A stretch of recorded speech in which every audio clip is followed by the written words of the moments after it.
San Pablo es un personaje muy difícil de evadir en la historia del cristianismo naciente. El 35% del Nuevo Testamento está escrito por él, teniendo en cuenta que la mayoría de los estudiosos acuerdan que son 7 las cartas auténticas que escribió Pablo. Con auténticas entendemos que las ha escrito o dictado él, y no que han sido atribuidas a él, pero las escribió otro cristiano. Pero antes de convertirse en un gran misionero cristiano, Saulo, como le decían antes de su conversión, ha sido un fariseo perseguidor de cristianos. No tengamos vergüenza de hablar de él como de un miserable que anhelaba ver morir a los cristianos. Hasta podríamos llamarlo asesino, si bien él no era el que quitaba la vida, sino que él apresaba a los que iban a morir, y a los efectos de conocerlo podríamos llamarle asesino. Y eso tendrá en nuestros videos un sabor importante, pues ese mismo fariseo perseguidor de cristianos ha sido perseguido y encontrado por Jesús resucitado. Esto tiene que ver con esa elección que siempre ha tenido Jesús. Va en busca de pecadores, los peores pecadores, y allí nos encontramos todos. Como dijimos antes, las 7 cartas auténticas de Pablo que encontramos en el Nuevo Testamento son las siguientes: la carta a los romanos, la primera y segunda carta a los corintios, la primera carta a los tesalonicenses, la carta a los gálatas, la carta a los filipenses y la carta a Filemón.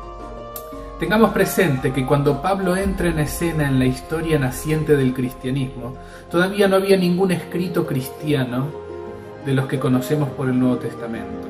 Es más, los primeros escritos del Nuevo Testamento son de Pablo de Tarso, que son de la década del 50 del primer siglo de la era común o era cristiana. Recordemos que los evangelios son posteriores a los escritos paulinos.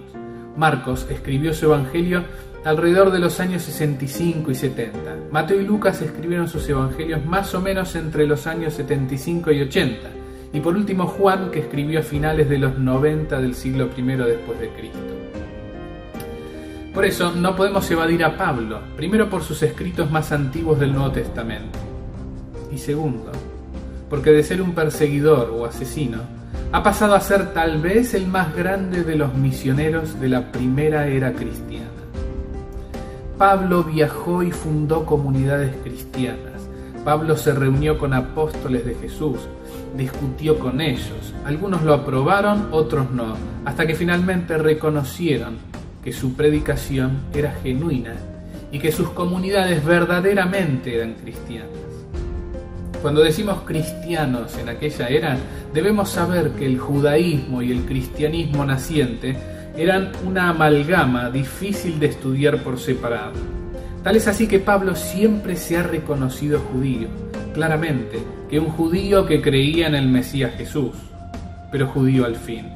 Y si le preguntamos a él: Pablo, ¿cómo te presentás a vos mismo sin hablar de tu fe en el resucitado?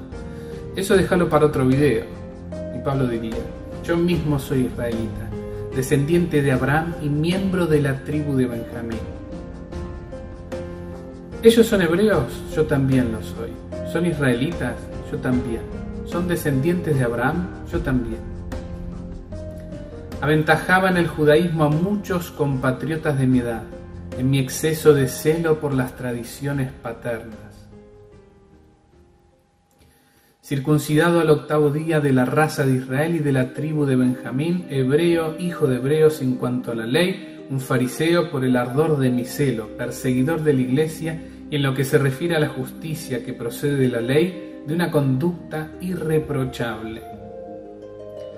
Para conocer bien a Pablo y sus cartas, tenemos que conocer su judaísmo. Te aseguro que vas a crecer y a deleitarte mucho sabiendo más acerca de la vida de este hombre del siglo I llamado Pablo. Nos vemos en otro video.